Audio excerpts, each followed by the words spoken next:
Hello viewers, আজকে আমরা পড়ব অ্যান্টিনেটাল হচ্ছে যে রেস্ট অ্যান্ড স্লিপ।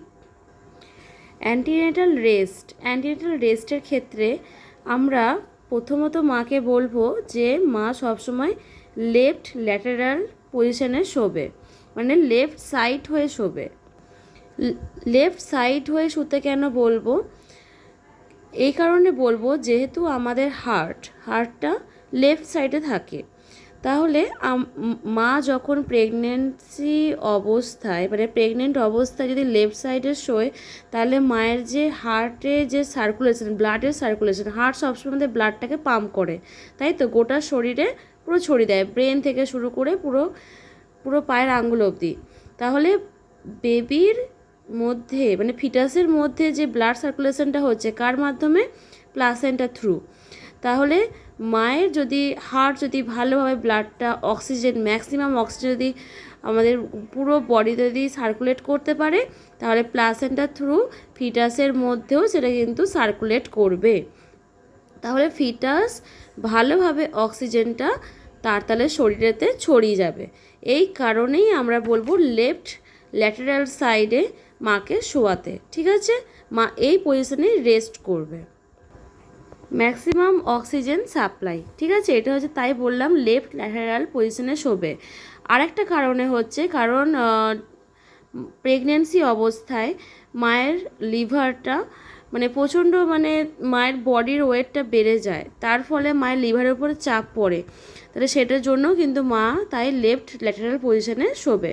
এরপরে আসছে সুপাইন পজিশনে মানে হচ্ছে আমরা যেভাবে চিত হয়ে শুই সেটাকে বলছি সুপাইন পজিশন। ঠিক আছে, তাহলে এই পজিশনে মা যখন লেটার প্রেগনেন্সি, হ্যাঁ এই টাইম যখন মায়ের প্রেগনেন্সিটা অনেকটা মাসটা অনেক হয়ে গেছে আর কি, 6-7 মাস যখন চলছে কি 8 মাস চলছে, তখন কিন্তু সুপাইন পজিশন কিন্তু আমরা অ্যাভয়েড করতেই বলবো।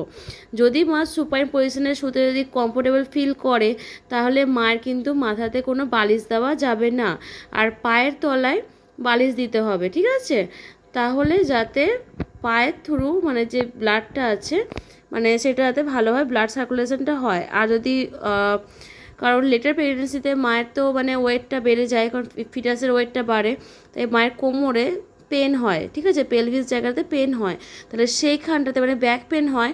তো সেই জন্য মায়ের ব্যাকে পেলভিস এলাকা করে কোমরের দিক করে ব্যাকেতে একটা যদি আমরা বালিশ বা হলো যে কাপড়, যদি কোনো কাপড়কে যদি আমরা রোল করে দিই, তাহলে মায়ের কিন্তু আরাম হয়। ঠিক আছে, তাহলে মায়ের সুপার পজিশনে তাহলে আমরা এইভাবে শোয়াতে পারি। তাহলে একটা হচ্ছে আমরা মাথায় বালিশ দেবো না, পায়ে বালিশ দেবো সুপার পজিশনে। আর একটা হচ্ছে মায়ের কোমরে ব্যাক সাইডে আমরা কোনো কাপড় বা কিছুকে, টাওয়ালকে বা বেডশিটকে হলো যে গুটিয়ে দিতে পারি। ঠিক আছে, তাহলে মায়ের ব্যাকটা হচ্ছে একটা ভালোভাবে মা রেস্ট পাবে। আর হচ্ছে যে অ্যান্টিনেটাল রেস্টের অ্যাডভাইসের মধ্যে আমরা বলবো যে বেশিক্ষণ পা ঝুলিয়ে থাকা যাবে না, তাহলে পা ফুলে যাবে। ঠিক আছে, যত ওয়াটার আর কি পায়ের মধ্যে জমবে, তাহলে পাটা ফুলে যাবে, ইডিমা দেখা দেবে। তারপরে হচ্ছে এরপরে অ্যান্টিনেটাল স্লিপের অ্যাডভাইস কি দেবো মাকে? অ্যান্টিনেটাল স্লিপে হচ্ছে মা কতক্ষণ ঘুমাবে? মা দিনের বেলাতে হচ্ছে 2 ঘন্টা ঘুমাবে, আর রাতে হচ্ছে 8 ঘন্টা। দিনের বেলায় 2 ঘন্টা, রাতে 8 ঘন্টা। ঠিক আছে, এটা কিন্তু দরকার, এর কিন্তু কম যদি মা ঘুমায় তাহলে মা কিন্তু খুবই অসুস্থ হয়ে পড়বে। তাহলে দুপুরে 2 ঘন্টা, রাতে 8 ঘন্টা মাকে ঘুমাতেই হবে। ঠিক আছে, আর যখন মা লেটার প্রেগনেন্সি হবে তখন মা কিন্তু বাড়ির কোনো ভারী কাজ করবে না। ঠিক আছে, আর সিঁড়ি টিড়ি ওঠা যাবে না, কোনো ভারী কাজ করবে না, সিঁড়িতে ওঠা যাবে না, এগুলো মাদের কিন্তু করা যাবে না। আর হচ্ছে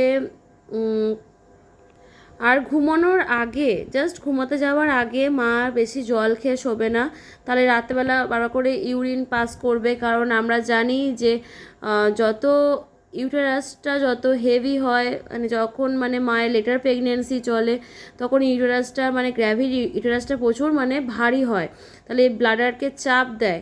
এর ফলে বারবার করে মায়ের একটা সাইন সিমটম আমরা জানি যে বারবার করে ইউরিন পাস করতে চায়, সে বলা হয় যে মানে মিকচুরেশন মানে হচ্ছে ইউরিন পাস করা। তাহলে বারবার তাহলে মায়ের তাহলে হচ্ছে বারবার ইউরিন পাস করার টেন্ডেন্সি চলে আসে, কারণ ইউটেরাসটা ব্লাডারকে চাপ দেয় বলে।